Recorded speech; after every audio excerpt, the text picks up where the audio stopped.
Oh, I love the sea. I mean, it's enthralling, isn't it? To see the things that we see, the dolphins, the birds, the tuna, it's like nothing on earth. I have been fascinated by the marine environment since I was a kid. And I remember the first time I saw a tuna bust and it just blew my mind. Almost as far as the eye could see, there were just busts here, there, everywhere. And from that point onwards, I was just hooked. My name's Tom Horton and I'm a marine ecologist based at the University of Exeter, and I've been studying bluefin tuna for about 10 years. I'm Chris Gill. I've been a fisherman for the last 22 years down in Mevergizzy. For the last 8 years I've been targeting bluefin tuna. My name's Emily Theobald. I'm a marine ecologist and I'm the science and policy lead at the Cornish Fish Producer Organisation. Bluefin tuna are fast, big, exciting marine predators, and they've made a remarkable comeback off the UK after an absence of about 60 years or so. Large-scale tracking of bluefin tuna over the past 10 years or so has revealed that the waters off the UK are incredibly important to them. So for anyone that's seen bluefin tuna here, whether from a boat or from a headland, it's really clear that the fish that are here feeding. But what are they feeding on? And this is really key because this is what's bringing them back year upon year. And then when the bluefin are back, what role are they playing in our ecosystem? So this is where the Feeding the Comeback project comes in. And this is a scientific project seeking to understand the diet of bluefin tuna when they're here and understand what that means for our local fisheries.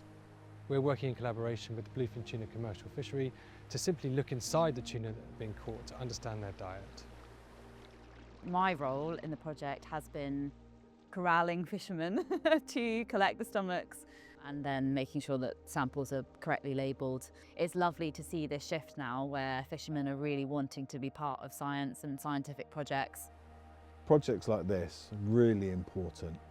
The more information we can get, the more sustainable you can have your fishery. So to be involved in that science, that's a good thing to be a part of. Hold your nose. Now, processing a stomach is simply opening it up and documenting exactly what is in that stomach. Now, sometimes you can identify the fish that are in there to a species level, but often it's a little bit difficult to identify. So there's another step beyond that. So we take a subsample from the bluefin tuna's stomach and we then extract the DNA from that subsample and send that DNA away for processing using an approach called DNA metabarcoding. So then we can identify different species from unidentifiable stomach contents. So far we've analysed about 70 stomachs and the results have been really, really interesting. So from what we've learned so far, we've seen 3 different patterns emerge. So there's a first type of bluefin tuna that will feed on small bait fish, so sprats, anchovy, sardines. There's a second type of bluefin tuna that will feed almost exclusively on garfish, and there might be 20 or 30 of these in their stomachs. Now there's a third type which looks like bluefin tuna have been scavenging off the back of commercial fishing vessels, so essentially picking the fish out of the net as the net is hauled. Now we have a baseline understanding of what bluefin tuna eat when they're here. We can start to look into what this might mean in terms of making sure they have a future here. And it's really important that we build on this going forwards. Well, projects like Feeding the Comeback are essential, and without them we don't have an understanding of what they're eating, why they're here. So without that, it's a guessing game, really. So having the evidence to underpin what we think, why we think they're here is so crucial. I'm hoping the stock stays healthy. The only way to do that is to collect information.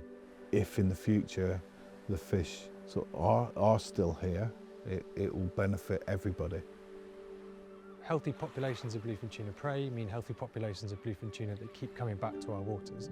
But if this isn't the case, we can now start to use this information to try and understand what this new presence of bluefin might mean for these prey populations and how we can factor that into fisheries management going forwards. Long term, it's my hope that we can use as much of this information as possible to make sure that we achieve this kind of mutual goal of bluefin tuna having a future in our waters.